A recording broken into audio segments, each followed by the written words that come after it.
Hello again. For week one, we're going to be going over chapter one, defining conservation biology.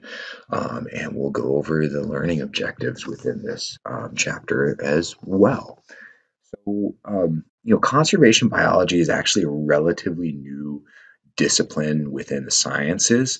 It's really kind of came to be accepted as a discipline in about the 1980s. Though really the practice has been around much, much longer than that, as we'll get into when we talk a little bit more about the history of this.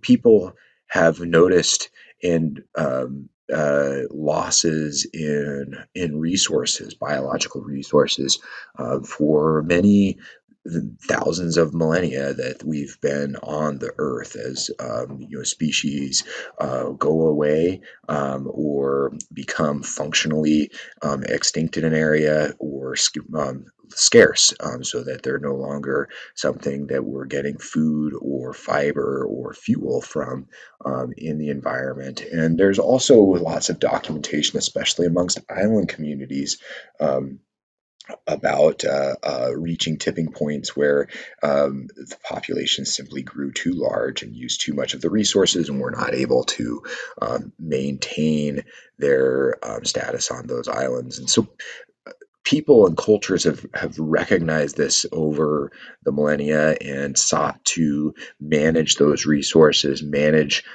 our use of those resources over the years. And that's all actually part of conservation biology. When we talk about it being accepted as a discipline, that's within the scientific nature of the discipline. And it's a little bit interesting because science, as we've often been taught, when you think about biology, chemistry, physics, etc., is supposed to be very incredibly objective.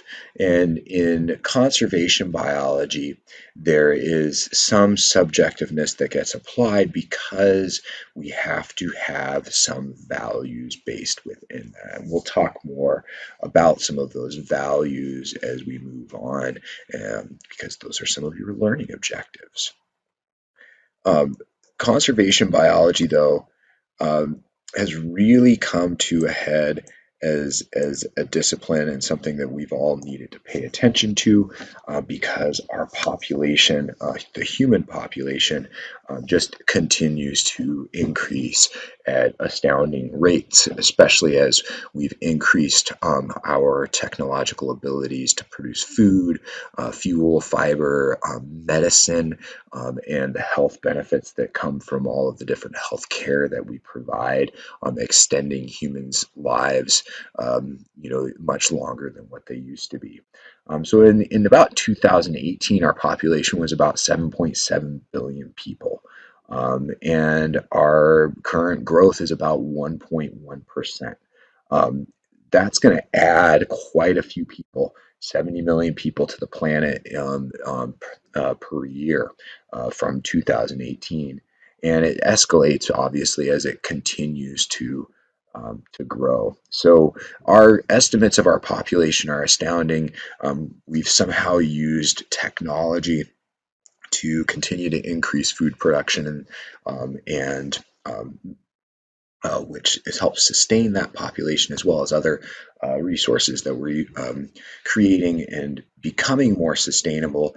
Um, Often, though, that's at some cost to the environment as well, when we use an increased amount of pesticides or synthetic fertilizers in the production of food, or if our switch from fossil fuel burning in cars goes to lithium batteries that are really significantly heavily mined, and the pollution that comes from those. So there's always a balance and a trade-off, because we have a growing population and we don't really want to shrink our population.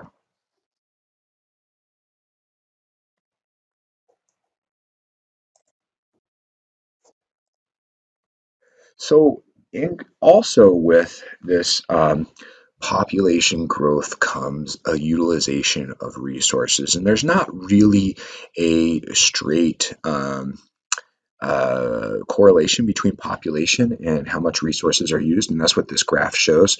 The white bars are energy used in quadrillion BTUs, and then the brown bars are the human population in billions. And you can see some places like the United States have used proportionally a lot more energy than other countries like India. Russia is kind of lopsided, similar to the United States, but not quite as bad. And then China's right around and using it the same. And so all that's to say that there's not really a direct correlation between the population and the energy that gets consumed. Energy being that proxy for our footprint, essentially on the earth. And it's important, though, to recognize that a lot of these countries, such as India and the others, India is just an example here, that have relatively high populations, or maybe they don't even have a very high population, but they're not using very much energy or other technologies, want to start using those energies and other technologies, refrigeration, transportation, continuous electricity, clean water, all those things, because they add to our quality of life. As you and I have likely live, unless you're in a dry electric-free cabin with refrigerators, running water, hot showers, and all those things that kind of make our lives comfortable and easy to manage. And then those things allow us to create to do more work for our societies and etc. And it's a constant balance in trying to both use technology to decrease our energy consumption while maintaining our quality of life, but also with people figuring out how and where we're wasting energy consumption, whether we really need to take that additional plane flight to a particular location, because that is a significant source of energy consumption, or do we need to purchase a third vehicle? Do I need to drive to work every day, or can I start incorporating biking or walking or public transportation on certain days of the weeks? All of those different things, including what products we're consuming and purchasing, can really make a big difference on our energy consumption if we use that as kind of one of our footprints on the earth. So there was a lot of history on conservation, which we touched on in a little bit. Religion was one of the earliest things that contextualized conservation, either through stories of plants or animals and their interactions with people, reverence towards those uh, plants and animals, and how we interact with them, and how they interact with the environment and their importance in the environment. And in that context, there's some sort of kind of glorification or uh, anthropomorphication of these animals or nature to kind of romanticize them in some way, or create a value in them, essentially. In the 1800s, romanticism of nature kind of arose in Europe alongside industrialization. It was generally the idea that people wanted to be around nature in some way. And then there was Thoreau and Emerson, who wrote their novels and records of nature and the importance of that to the human spirit, which really started to uh, identify for us as people were moving into cities and disconnecting from nature, how we were really connected to nature, and how that connectedness to nature kind of came back and as a fulfilling way, a fulfilling experience in our lives. And here in this picture, we see a, a group, an organization, the Kakamega Environmental Education Program, and a lot of their uh, religious background, convictions, and history kind of created this traditional relationships which with nature that motivated a lot of their grassroots conservation efforts.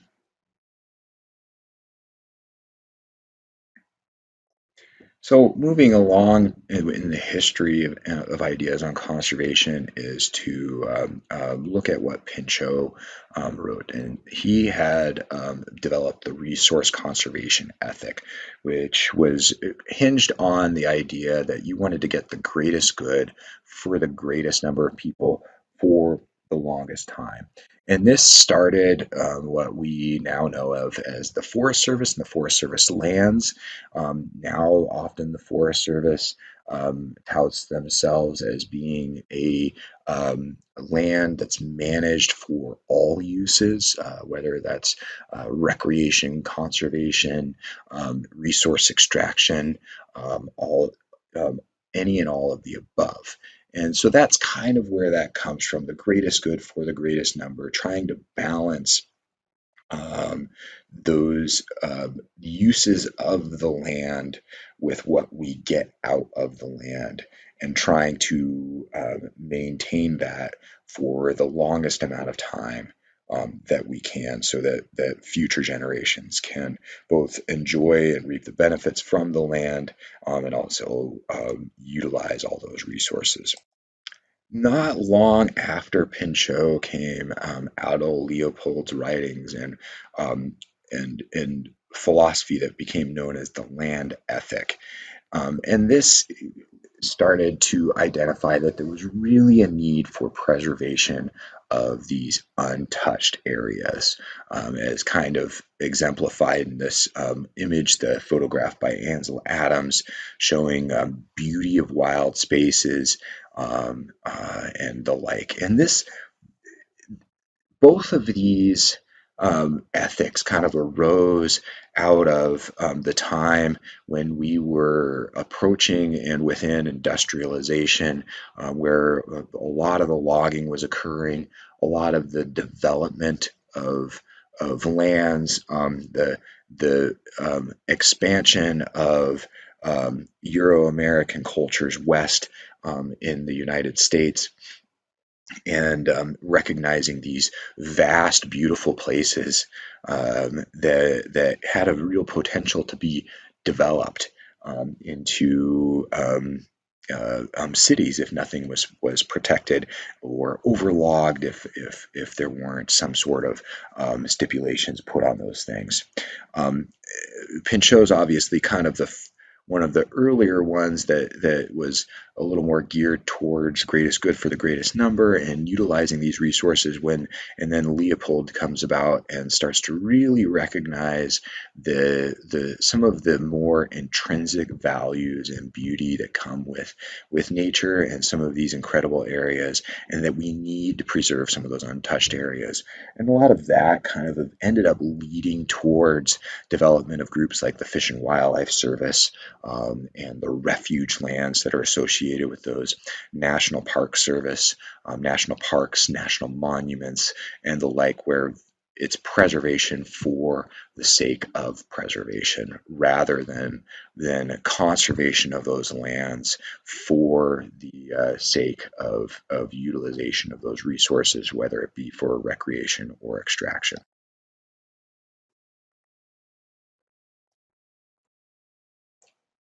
We then move into the later coming out after the Green Revolution, which you may know of as being the time when agricultural production started to come into using more synthetic pesticides and synthetic fertilizers in the environment in order to increase food production, thus the green, meaning green growing revolution, rather than what green is normally meant in the more modern terms. Um, Rachel Carson was kind of a pivotal role in the next shift in conservation then based on that because prior Pinchot and Leopold and many of the others were looking at conservation of vast lands that really weren't necessarily going to be touched by some of these things that happened in our urban and agricultural environments.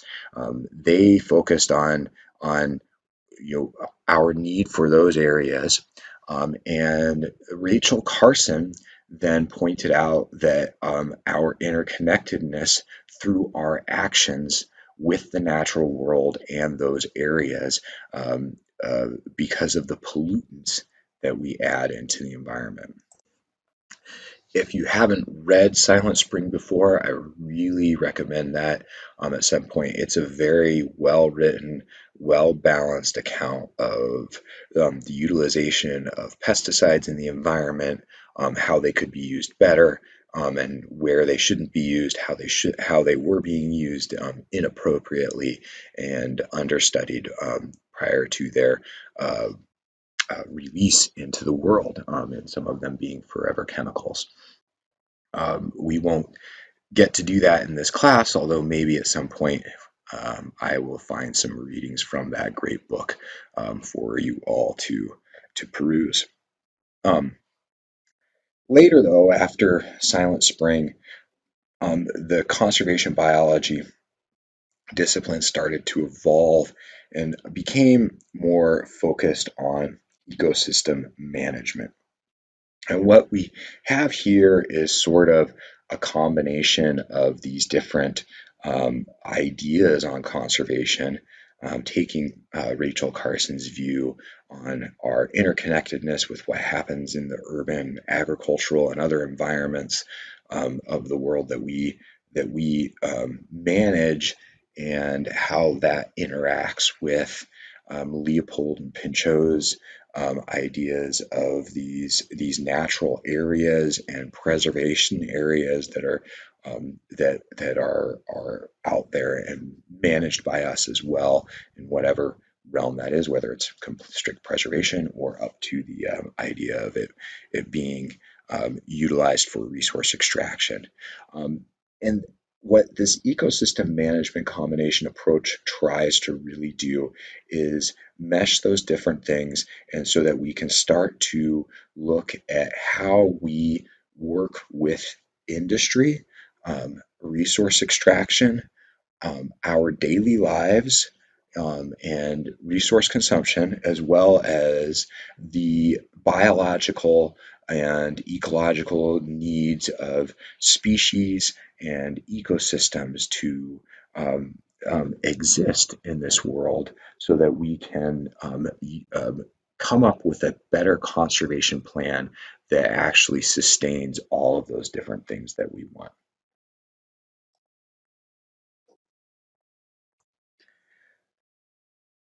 So as we start to then practice the conservation biology, we need to understand that there's at least three ethical principles within conservation biology.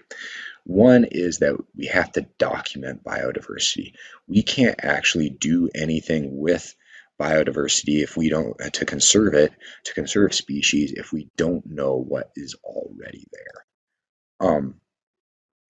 Second, we need to investigate our human impact.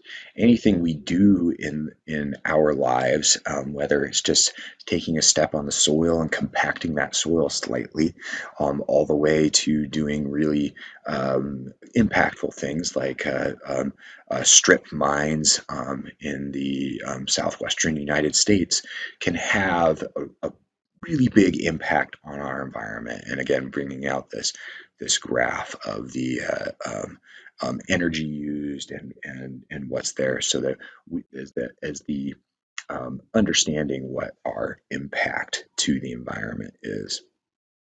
And by understanding our impact and how our actions impact it, we can then take and start to um, basically fix or adjust those things, whether it's lifestyle or practices through hunting or agriculture or industrialization, the way things are made, so that hopefully we can maintain a quality of life while not impacting the biodiversity, at least as badly as we have.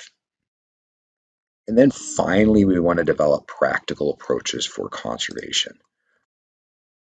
So this is taking, basic science that we have to study the biodiversity and ecosystems and life. So we understand how the genetics of the species works, what sort of evolutionary biology it came from, how it's being utilized both traditionally by cultures in the area as well as by more the modern cultures that are around, what uh, how that species interacts with the environment, so that we can then start taking some of these scientific findings and develop them into new ideas and approaches as we're planning land use and recreational use of an area, whatever it happens to be, even resource extraction, so that we can figure out the best way to conserve those species.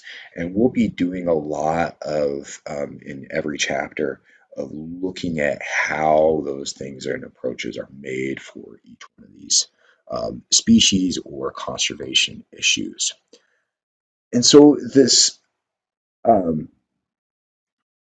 practice of conservation biology then is necessarily interdisciplinary, meaning like we saw in that previous diagram that there was anthropologists and that are going to identify, how people traditionally utilize this resource, all the way up to biologists, genetics, and other things that are utilized within this whole environment. Politicians even that come together to figure out how to move a conservation issue. And so, in one of the examples of interdisciplinary that I wanted to bring up is an example: invasive choke cherry trees, Prunus patus, pictured up here in the upper right.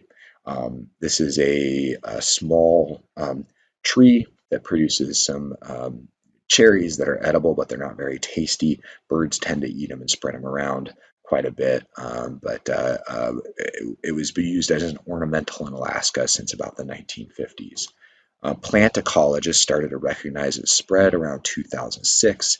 It's around a lot of communities in virtually many of the places in Alaska, anywhere that's planted these trees, and noticed in that spread that when it got into some natural areas, was really actually starting to dominate some of the understory vegetation. Fish biologists then did a study where they found it was impacting food webs. This is the mass of invertebrates, a graph of the mass of invertebrates that are supported by the bird cherry trees, which are in red, and then our native trees and shrubs, which are in the blue. And what it shows is that the bird cherry trees support substantially less of these invertebrates than native trees. This was done in a study by a graduate student at UAF. His name was Dave Aroon. And you can see in the upper right picture, there's a little raft floating underneath those bird cherry trees. And that's the way he determined this. These were terrestrial insects, so he was looking at insects that were falling into the streams. And those actually make up a fairly significant portion of a young salmon or trout's diet as they're growing and growing. So not something that was found to be an immediate effect on the fish, but something that could propagate and become an issue maybe later on.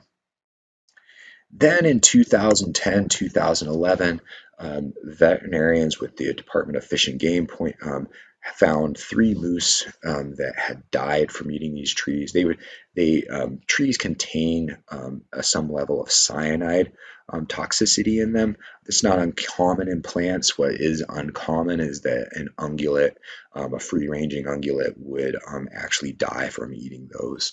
Typically, they're going to eat a little bit, move along because they notice it tastes bad. In this case, for some reason, these three moose, they were all calves, ate quite a bit too much of it. And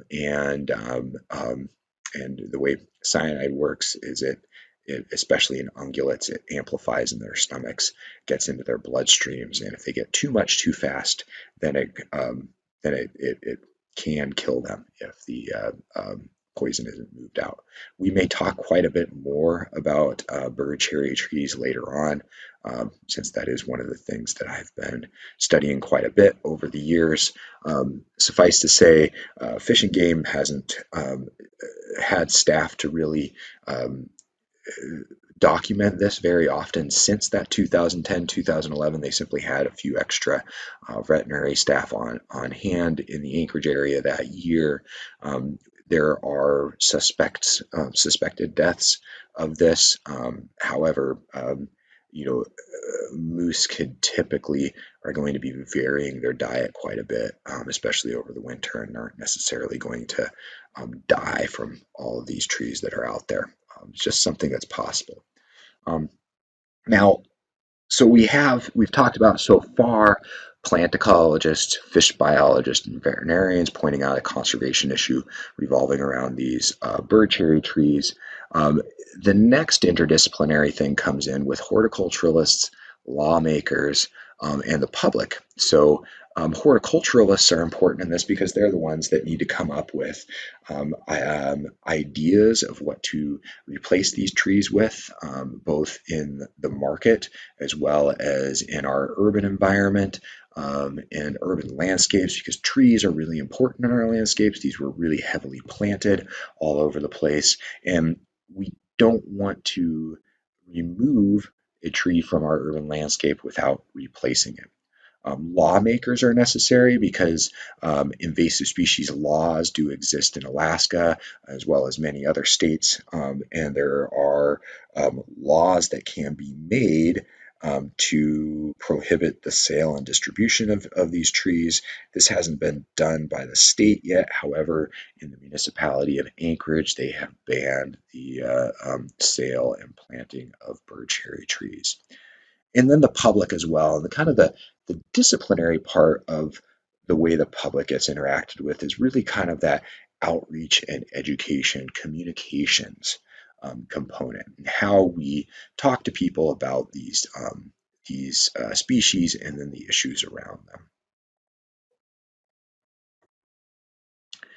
So another conservation example is the Kemp Ridley's turtle. This one's brought up in the in your book, and interestingly, these were really abundant turtles. They're awfully one of the smaller sea turtles that are out there, and you'll notice in the as you read through the book that um, as their population started to decrease, biologists realized that they had a really limited range of area where they were nesting. And sea turtles nest in these really big um, aggregate happenings all at once.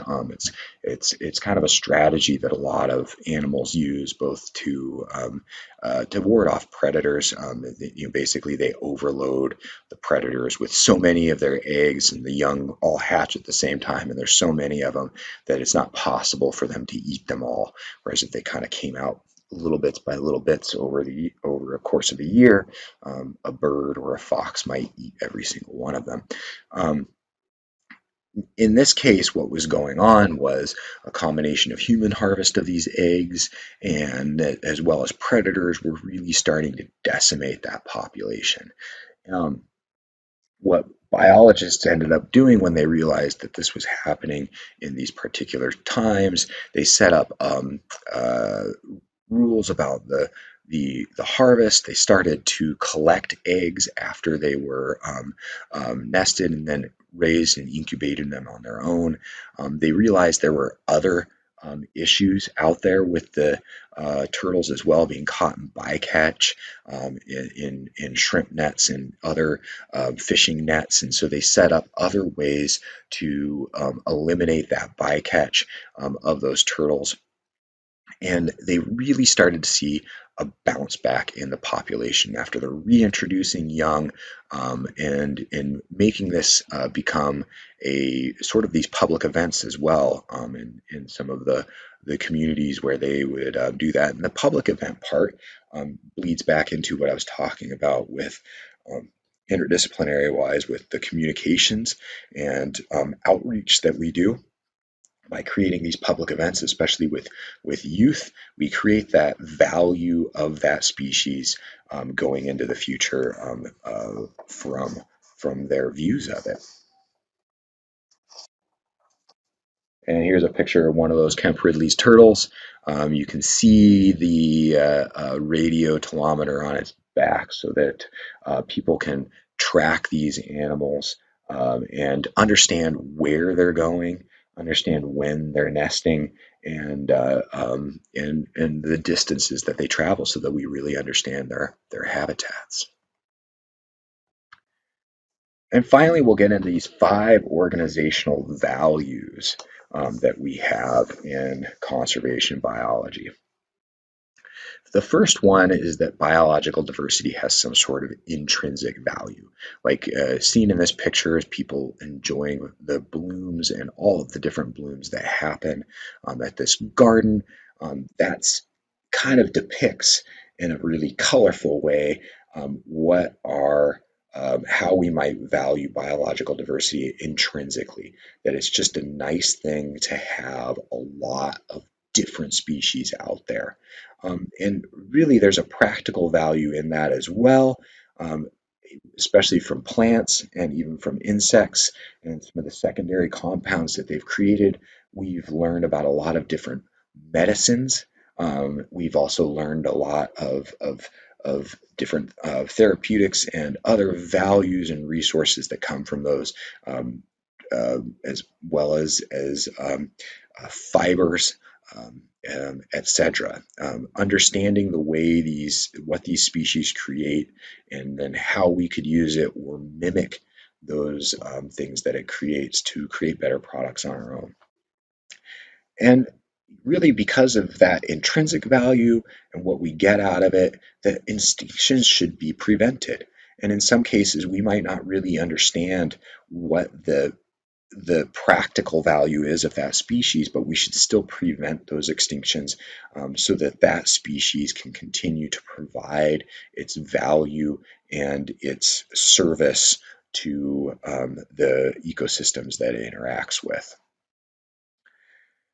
Um, Also, that the complexity of diversity should be preserved. So we don't just prevent extinctions in zoos by keeping a species alive so that we can study it, but that diversity and its the species basic uh, being in the environment at an amount that it is ecologically significant needs to be preserved in those areas that it lives, so that we have um, many species in or as many species as should be in an area, and that their interactions with each other are all coming together to form those ecosystem functions.